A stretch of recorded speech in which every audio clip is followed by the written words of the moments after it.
Portal Guia-me está no Encontro Nacional de Universitários e estamos ao lado do professor e físico Adalto Lourenço, que é uma referência quando o tema é o criacionismo. Professor, muito obrigada por esse espaço. Gostaríamos primeiramente de entender, em algum momento você chegou a entrar em conflito com a sua fé diante das evidências científicas? A resposta é sim. Por muitos anos, o meu posicionamento foi quase que o chamado do evolucionismo teísta. Isso significa, eu acreditava que Deus havia criado o mundo, mas a maneira como tínhamos chegado até aqui era através da teoria da evolução, Big Bang e tudo mais. Foi durante os anos que eu estava fazendo mestrado e doutoramento, quando o questionamento a respeito desse meu posicionamento, digamos assim, pessoal, começou a conflitar. Eu percebi, num certo sentido, que a evidência científica não era favorável à posição que eu tinha aceitado. Mas ela era muito parecida com aquilo que eu acreditava em termos de Bíblia, caso fosse literal. Porque na época, assim, eu tinha um pouco de dificuldade de aceitar a literalidade. Então, o que aconteceu, por alguns anos, foi essa transição de sair do evolucionismo teísta para o criacionismo. Não foi uma passagem, literalmente assim, religiosa, não foi uma conversão. Porque eu já vinha de um berço evangélico, já havia nascido de novo em Cristo lá muitos anos atrás, mas o que aconteceu foi justamente essa passagem devido à evidência científica. Isso foi muito importante para mim. Continua sendo importante, só que o que tem acontecido hoje é o seguinte: por aceitar a literalidade da Bíblia, eu percebo que essa harmonia ocorre tão naturalmente entre a ciência devidamente estabelecida e a Bíblia corretamente interpretada, que é algo muito tranquilo. E eu, na minha antiga maneira de ver as coisas, era muito difícil, eu tinha que fazer muita força para encaixar os dois. Tinha que fazer umas manobras, assim, umas peripécias meio estranhas. Hoje não há mais necessidade disso. Quais são as principais evidências científicas, os principais argumentos que desmascaram a teoria da evolução? Olha, são tantos que a gente precisaria de muito tempo para falar, mas deixe-me dar alguns especificamente. A seleção natural é um deles. A seleção natural, segundo Darwin, seria o mecanismo pelo qual a vida teria evoluído. O problema é que o que nós sabemos hoje de seleção natural está ligado diretamente à quantidade de informação genética que um organismo tem. Para que seleção natural ocorra, algo tem que se transformar em alguma outra coisa. Primeiro, a informação genética disponível não faz com que isso daqui se transforme naquilo lá. Então tem que ser um outro mecanismo que ninguém sabe explicar qual seria. O segundo é que, se isso for transformar naquilo, vamos pegar um exemplo prático, uma boa pata de um réptil. Tá? Vamos imaginar que essa boa pata iria evoluir e lá na frente esse animal que tinha pata seria uma ave, então agora teria asas. Para que essa boa pata se transforme numa boa asa, aqui no meio ela não seria nem uma boa pata, nem uma boa asa. A seleção natural faria com que isso deixasse de existir. Então, a seleção natural é um mecanismo que impede o processo evolutivo. Exatamente o contrário daquilo que muitos acreditavam. Não somente isso, como nós temos vários outros aspectos, principalmente agora, a parte principal é a parte genética. O que nós temos aprendido tanto na informação genética, a sua complexidade, que a informação não é o meio onde essa informação está guardada.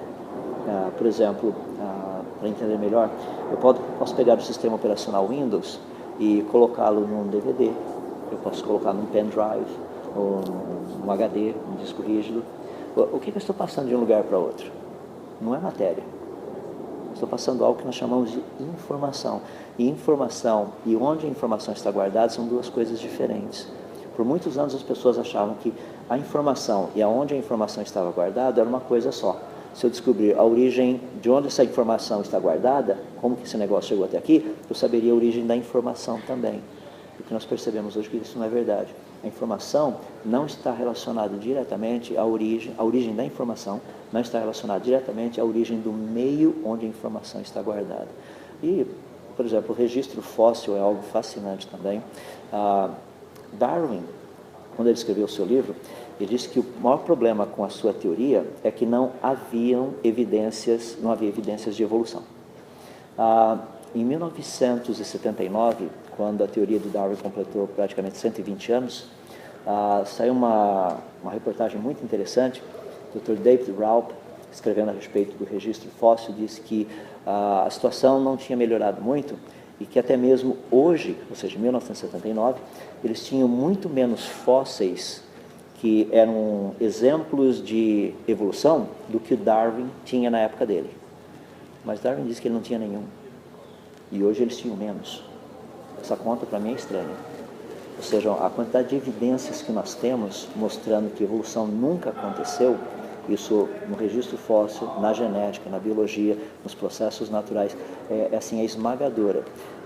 Continua sendo ensinado mais ou menos naquele mecanismo, você forçar a pessoa a aceitar por intimidação. Hoje um aluno não pode mais perguntar para o professor, mas professor, eu não concordo com isso, mas como assim? Geralmente nós somos assim meio que colocados no paredão. Olha, é possível, século XXI, se não aceitar uma coisa dessa, a teoria da evolução já foi provada. Isso é algo, existem evidências em todo lugar. Só para deixar claro e encerrando, se é teoria, é porque não foi provado ainda. É por isso que ela tem o nome de teoria da evolução. Tecnicamente não deveria ser nem teoria, deveria ser hipótese da evolução. Por quê? Porque teoria, ela necessita ser testável, e evolução não é testável. As pessoas falam, não, mas demora milhões de anos. Exatamente o que eu estou dizendo, não é testável. Ou seja, não pode ser teoria, pode ser hipótese, não teoria.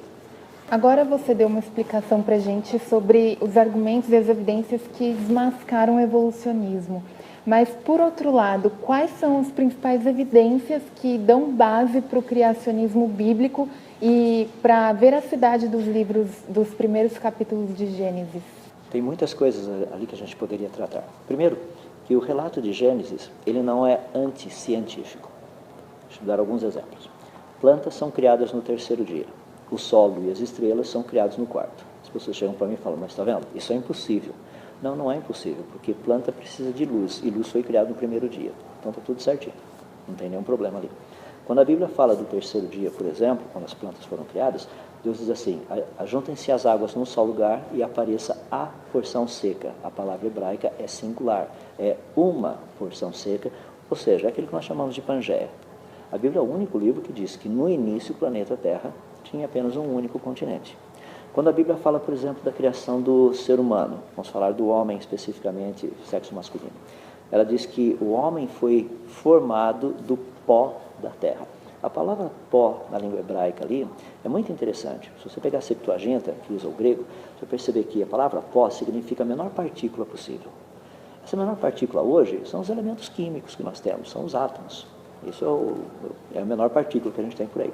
Só que a Bíblia nos diz que o ser humano foi feito do pó da terra, ou seja, do pó desse planeta. É fascinante porque 60 elementos químicos específicos que nós temos no nosso corpo, você encontra no solo da terra também. Nós já temos pesquisado a Lua.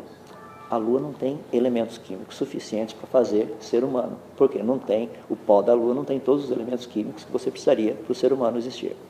Marte é a mesma coisa, Vênus é a mesma coisa, Mercúrio é a mesma coisa. As luas que já foram estudadas, o único planeta do sistema solar que possui elementos químicos para fazer o ser humano se chama Terra. E a Bíblia nos diz que o ser humano, o homem, foi criado do pó da terra. Quando nós chegamos na criação da mulher, as pessoas criticam, falam, mas esse exemplo aí, a maneira como a Bíblia coloca, é um absurdo. Olha só, Deus faz cair pesado sono sobre o homem, ele adormece, daí Deus tira uma costela, ele fecha o lugar com carne, e dessa costela ele transforma numa mulher. Isso é um absurdo. Eu falei, não, Deus está usando um linguajar para que qualquer pessoa entenda. Olha como toda a descrição está correta. Deus faz cair pesado sono sobre Adão e ele adormeceu. Isso é anestesia geral. Ele iria ser operado. Deus retira uma costela. Por que Deus tirou a costela? Porque na costela é onde nós encontramos na medula óssea vermelha, nós encontramos células-tronco. Então, se você vai clonar alguém, ali é o lugar de tirar. E o texto diz ainda que Deus fecha o lugar com carne, ou seja, cirurgia plástica, cirurgia de reparação, para não ficar nada defeituoso. Ele diz que ele transforma essa costela numa mulher, ou seja, ali tem material genético para você fazer a clonagem e a engenharia genética. Agora, olha como uma coisa é fascinante até nos pequenos detalhes. O homem possui cromossomos X e Y. Para Deus transformar esse material genético do homem numa mulher, ele só precisa duplicar o X. Então, se Deus tivesse começado com uma mulher, ele teria que criar o Y do nada. Mas ele começou do homem. A proposta dele está correta. Primeiro o homem, depois a mulher. Toda a sequência que é proposta ali para a criação da mulher, nós na ciência trabalhamos com isso hoje.